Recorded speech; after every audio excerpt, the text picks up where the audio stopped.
নজর রাখবো পরবর্তী সংবাদে।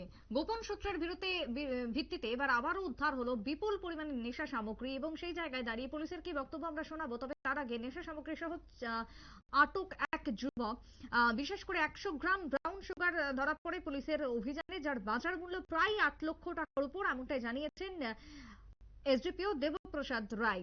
কি বক্তব্য পুলিশের শুনুন। পশ্চিম থানার এবং রামনগর আউটপোস্টের যৌথ উদ্যোগে প্রায় 100 গ্রাম ব্রাউন সুগার আমরা উদ্ধার করতে সক্ষম হয়েছি। গোপন সূত্রে খবর ছিল যে এখানে একটা ড্রাগ হ্যান্ডওভার টেকেন ওভার হওয়ার চান্স আছে।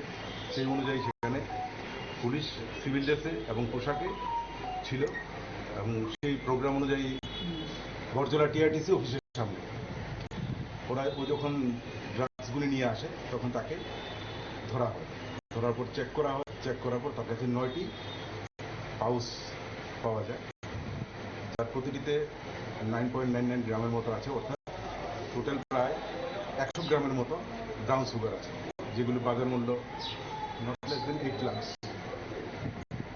তাকে জিজ্ঞাসাবাদ করার পর তার নাম জানা যায় রাজীব দত্ত, তার বাবার নাম প্রদীপ দত্ত, বাড়ি নতুন কলোনি কমলাশালা। সে কিভাবে এই মালগুলি মানে এই ড্রাগসগুলি আনলো, কিভাবে কাকে হ্যান্ড ওভার করলো, বাকি বিস্তারিত যেগুলি ছিল সেটা আমরা আজকে তাকে পুলিশ রিমান্ডে আনছি, এনে জিজ্ঞাসাবাদ করে তার থেকে বিস্তারিত আমরা নেব। ওইখানে কি সে একাই ছিল না অন্য? ওখানে একাই ছিল। তার সাথে কি আর কেউ জড়িত আছে এরকম? এটা আমরা এখন ইনভেস্টিগেশন এবং ইন্টারোগেশন এই দুটোর মাধ্যমে করি। তার সঙ্গে কি কি পাওয়া যায়?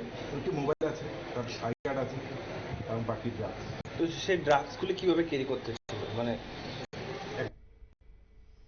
পুলিশের বক্তব্য আপনারা শুনলেন। ইতিমধ্যে রাজ্যকে নেশামুক্ত করার জন্য এই অভিযান চলছে এবং এই অভিযান আগামী দিনেও চলবে। তবে যে ছিচকে নেশা কারবারিকে গ্রেপ্তার করা হয়েছে তার পেছনে কারা কারা জড়িত রয়েছে, রাঘব বোয়াল কারা, তাদেরকে ধরতে হবে, এমনটাই দাবি উঠে আসছে শুভবুদ্ধি সম্পন্ন মহল থেকে। ছোট্ট একটা বিরতির পর ফিরে আসবো, সঙ্গে থাকুন।